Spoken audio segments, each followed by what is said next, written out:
Con el permiso, presidente,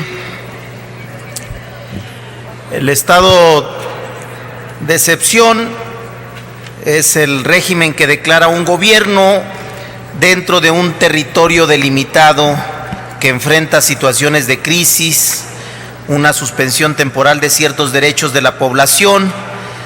Dicha restricción tiene su justificación ante amenazas tales como la perturbación grave de la paz pública, o bien circunstancias excepcionales de tal gravedad que pongan en peligro la soberanía nacional.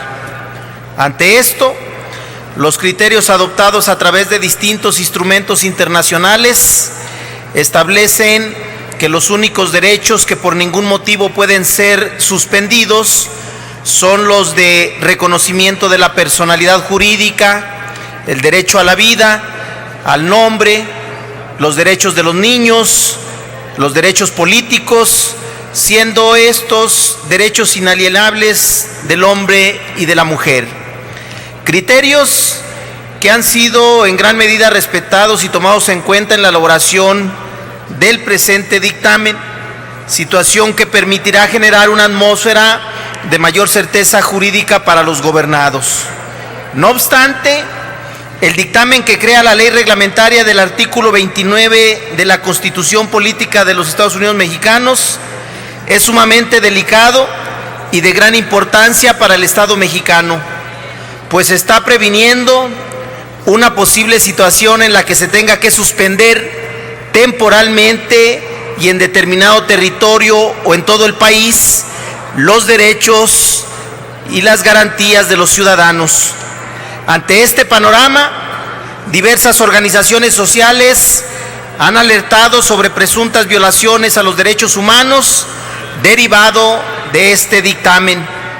La sociedad civil ha mencionado que los artículos 2 y 3 del dictamen son en demasía ambiguos al no brindar la certeza jurídica suficiente al momento de la restricción o suspensión de derechos humanos en aquellos casos en los que se perturbe gravemente la paz pública u otros que pongan a la sociedad en grave peligro o conflicto. Esta ambigüedad representa un margen muy amplio de discrecionalidad en el que múltiples situaciones puedan ser consideradas por el Ejecutivo, así lo consideran las organizaciones sociales. Es claro el descontento por parte de varios sectores de la sociedad. Por tal razón, parece prudente que se atiendan los puntos de vista a fin de estudiar la pertinencia de incluir las observancias que estimen convenientes. Por otro lado, me refería acerca de lo delicado que implica el estado de excepción. Por tal motivo, es necesario propiciar una mayor certeza al proceso por medio del cual será declarada la suspensión o restricción de derechos y garantías.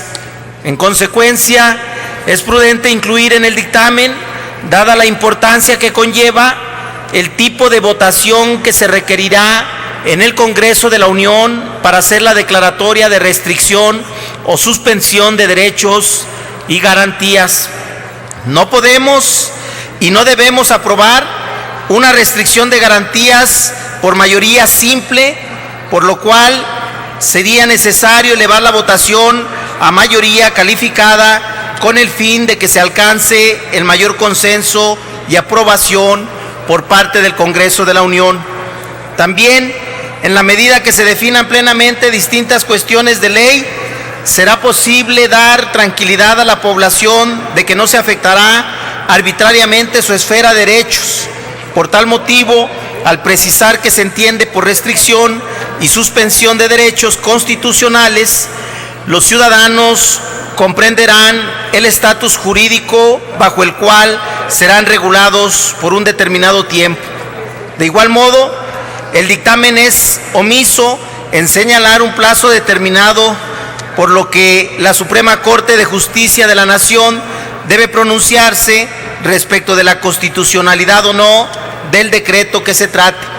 Lo anterior es un problema no menor, ya que la urgencia en que se debe resolver la situación que perturbe el orden y la paz pública no podría quedar a la libre interpretación de la Corte, ni mucho menos a la carga o no de trabajo de este órgano jurisdiccional. Asimismo, el Congreso de la Unión debe vigilar meticulosamente que el Ejecutivo Federal, en todo momento en que se implemente el estado de excepción, cumpla con los fines y propósitos para los cuales fue declarado. Para ello, el dictamen contempla esta situación a través de informes detallados que deben ser rendidos ante el legislativo. Sin embargo, ¿qué pasaría si por alguna cuestión el Ejecutivo no envía el informe respectivo? Ante este caso hipotético, el legislativo desconocería totalmente el estado real y las condiciones que guarda la restricción de garantía. Por tal motivo, se debe de facultar al Congreso para que convoque a una sesión extraordinaria a fin de resolver lo conducente ante la posible omisión por parte del Ejecutivo. Dicho lo anterior, y a la vez que escuchemos a las distintas organizaciones que han planteado sus inquietudes y clarifiquemos diversos puntos de este dictamen, se brindaría una mayor certeza acerca de cómo será implementada un estado de excepción que restrinja o suspenda diversos derechos y garantías constitucionales. Por ello, debemos de alertar que este dictamen pone en riesgo muchas de la lucha y protesta social.